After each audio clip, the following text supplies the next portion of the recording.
ಇಲ್ಲಿ ನಾವು limit F of X as X tends to 0 ಮತ್ತು ಎಕ್ಸ್ ಟೆನ್ಸ್ ಟು 1 ನೋಡ್ತಾ ಇದ್ದೀವಿ. ಎಫ್ ಆಫ್ ಎಕ್ಸ್ ಡೆಫಿನೇಷನ್ ಹೇಗಿದೆಯಪ್ಪ ಅಂತ ಹೇಳಿದ್ರೆ ಲೆಸ್ ದ್ಯಾನ್ ಈಕ್ವಲ್ ಟು 0 ಒಂದು ಎಕ್ಸ್ಪ್ರೆಷನ್ ಇದೆ, ಗ್ರೇಟರ್ ದೆನ್ 0 ಮತ್ತೊಂದು ಎಕ್ಸ್ಪ್ರೆಷನ್ ಇದೆ ಅಲ್ವಾ. ಅದನ್ನು ಮೊದಲು ಅಬ್ಸರ್ವ್ ಮಾಡ್ಕೊಬೇಕು. So limit X tends to 0 ಮೊದಲು ತೊಗೊತಾ ಇನ್ನು ನಾನು ಎಕ್ಸ್ ಟೆನ್ಸ್ ಟು 0 ಅಂತ ಹೇಳಿದ್ರೆ ನಾವು 0ನ ಲೆಫ್ಟ್ ಹ್ಯಾಂಡ್ ಮತ್ತು ರೈಟ್ ಹ್ಯಾಂಡಿಂದ ಅಪ್ರೋಚ್ ಮಾಡ್ಬೋದು. ಲೆಫ್ಟ್ ಹ್ಯಾಂಡ್ಗೆ ಬೇರೆ ಎಕ್ಸ್ಪ್ರೆಷನ್ ಇದೆ, ರೈಟ್ ಹ್ಯಾಂಡ್ಗೆ ಬೇರೆ ಎಕ್ಸ್ಪ್ರೆಷನ್ ಇದೆ. ಸೊ ಹಾಗಾಗಿ ನಾವು ಇದನ್ನು ಬೇರೆ ಬೇರೆ ಎಕ್ಸ್ಪ್ರೆಷನ್ ತೊಗೊಂಡು ಇವ್ಯಾಲ್ಯೂಯೇಟ್ ಮಾಡಬೇಕು ಅಂತ ಹೇಳಿದ್ರೆ ಲೆಫ್ಟ್ ಹ್ಯಾಂಡ್ ಲಿಮಿಟ್ ಮೊದಲು ತೊಗೊತಾ ಇದ್ದೀನಿ. ನೋಡಿ ಇಲ್ಲಿ limit F of x as x tends to 0 minus ಅಂತ ಏನು ಇಂಡಿಕೇಟ್ ಮಾಡುತ್ತೆ? It indicates less than 0. ಹಾಗಾಗಿ this will be 2x plus 3. ಸರಿನಾ? So this values are, this is less than 0 ಅಲ್ವಾ. ಹಾಗಾಗಿ ಯಾವ ಎಕ್ಸ್ಪ್ರೆಷನ್ ತೊಗೊಬೇಕು? ನಾನು ಈ ಎಕ್ಸ್ಪ್ರೆಷನ್ ತೊಗೊಬೇಕು. ಸರಿ ತಾನೆ? ಸೊ ನೆಕ್ಸ್ಟ್ ಇವಾಗ ದಿಸ್ ವುಡ್ ಬಿ, ಇಲ್ಲಿ ಡೈರೆಕ್ಟ್ ಸಬ್ಸ್ಟಿಟ್ಯೂಷನ್ ಮಾಡ್ತು ಅಂದರೆ 0 ಪ್ಲಸ್ 3 ಆಗುತ್ತೆ. ಸೊ ನಮ್ಮ ಉತ್ತರ ಬಂದು 3. This is on direct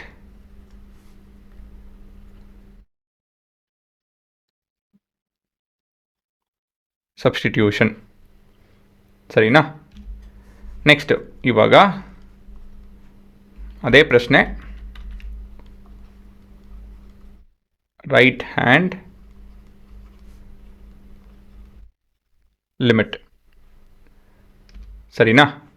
so limit F of X as X tends to 0 plus, so this would be limit x tending to 0 plus f of x will be replaced with 3 terms of x plus 1. ಯಾಕಂತ ಹೇಳಿದ್ರೆ greater than 0ಗೆ ಇದೇ expression ಬರೋದು, ಹಾಗಾಗಿ ಆ expression ಬರ್ಕೊಬೇಕು ನಾವು.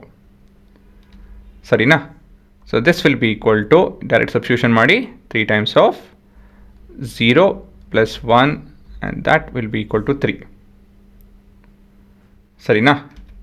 ಇವಾಗ 1 ಮತ್ತು 2 ಇಂದ ಏನು ಹೇಳ್ಬೋದು? ಸೊ ಫ್ರಮ್ 1 ಆ್ಯಂಡ್ 2 ನಾವು ಏನು ನೋಡ್ಬೋದು ಅಂತ ಹೇಳಿದ್ರೆ ಲಿಮಿಟ್ 2 3 ಈಕ್ವಲ್ ಟು 3. ಹಾಗಾಗಿ limit exist and is equal to